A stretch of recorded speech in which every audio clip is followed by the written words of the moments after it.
Hey, friend, listen to me. Every once in a while, something happens to you and it makes you feel like you might be crazy.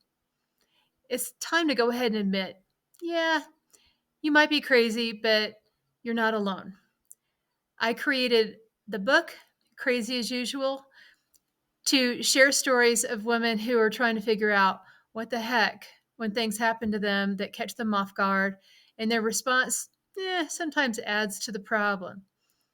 I created the podcast so that we can share those stories with you. I hope that you can listen to this on the way to work so that you're equipped to bring your most brilliant self when you get there. Join us. Let's go crazy. So, Donna, you ask, why did you start the Crazy as Usual podcast? Well, to catch you up on life, I wrote a book this year called Crazy as Usual. The reason I chose to write it this year was because I went through my own kind of bottom out burnout, physically, mentally, like all over body rash, stress reaction, which says, Donna, you need to change things. In fact, over Christmas, last Christmas, my girls said, you are so tired and you have this rash that won't go away. And we can't even get you to laugh. You really need to change something in your life. And being the overachiever that I am, I kept working and working and working. I really wanted to prove myself in this new job that I had started way back in May of last year. I really, really admired my CEO and I wanted her to think I was awesome. But you know what?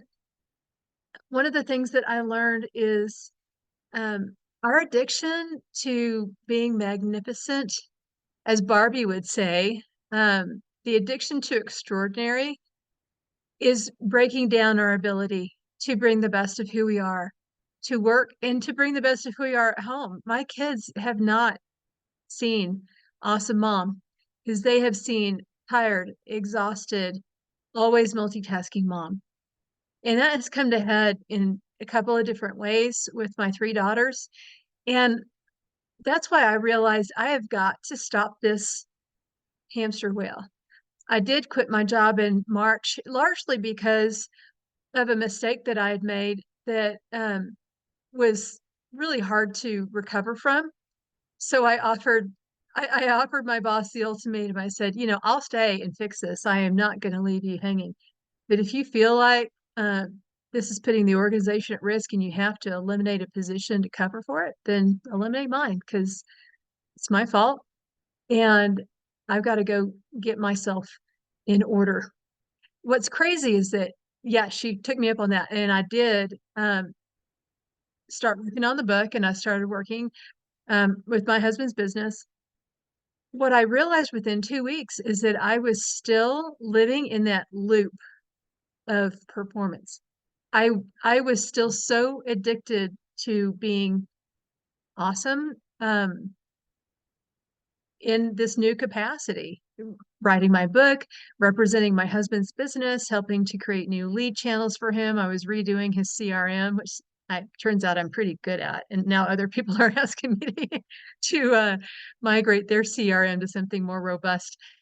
And what was funny is that I just kept working and working and working, um, as if I was still trying to earn the approval or the validation of somebody. My husband wasn't the one. He was telling me, "Would you please sleep in? Would you please stop working and go take a walk? Would you please lay down and take a nap?" And I realized that I'm the only one that was making me crazy. Nobody was asking me to do anything.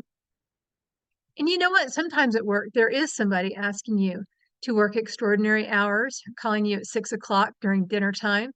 And you know what? We do need to draw boundaries and we need to know when we need to go over and above and when we have to say, you know what? Right now, I need to finish dinner. Can I call you back? Or can I talk to you first thing in the morning? We have to definitely create new rhythms and boundaries for ourselves in order to make sure that we can still bring the best me that there is to the workplace. Because you know what?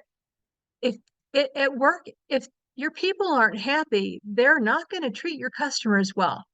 I know that when I'm frazzled and exhausted and walking into walls, literally, I know I drop balls. I know I miss appointments. I know I forget to send follow-up emails. And if that's the normal that we are walking in our daily life, it's time to put a pin in it and reinvent. So I wrote the book to share a little bit of my story, but I wanted to share different perspectives from different people. So what you see is a conversation between two fictional women, a younger gal in her 40s with little kids at home and a retired CEO. They run into each other and start meeting every Friday at 5, just to talk about the monkeys, to talk about what's crazy at work and how do I manage this and what do I do about this mistake. And yeah, some of those mistakes, those of you who know me will recognize as mine. And some of those mistakes are stories that I've gathered over the years. And I wrote this knowing that I was going to start this podcast because you know what? We have to share our stories. If we don't tell our stories, then we're going to maintain the facade that we're as awesome as we look, which is never the case. And this is why I said we're all a little bit crazy. It's the normal people I worry about. The people who seem to have it all together, I guarantee you don't. So I created the podcast to share stories, to share my story and to share other stories that I've collected. I tried to make it short and punchy, something that you can listen to on your way to work and have some really good strategies to apply right away. There's no chit chat, no talking to my BFFs. If you want to talk to me about life, then reach out and let's have coffee or cocktails. We're not going to do it on the podcast. This is to create consumable information for crazy people to gain control of the monkeys and really, learn to lead the monkeys, as you're going to hear in one of the podcasts. We need to think differently about the thoughts that pop into our head. They don't have to control us. And you know what? There are things that we can do to create a better landing place for the things that life throws at us. And this is why Liv, one of my characters, shares the Neuro RX, the 5 things that her therapist asked her to do before prescribing antidepressants. And you know what? She did the 5 things and she couldn't even remember why she came to the appointment in the first place. They're simple. They're stuff that you hear everyone talking about on every podcast and you read it in every book. And by the time I had seen this written like for the 10th time, I thought, nobody needs my book. And you know what? I finally decided to write it when I realized there are a lot of people who will resonate with my story who may not really get it from somebody else. So you're getting it straight from me. You'll get a little bit of the crazy on this show if you don't have time to read the book. Sorry, there's no audible version, but one day we'll make it. So listen to this instead.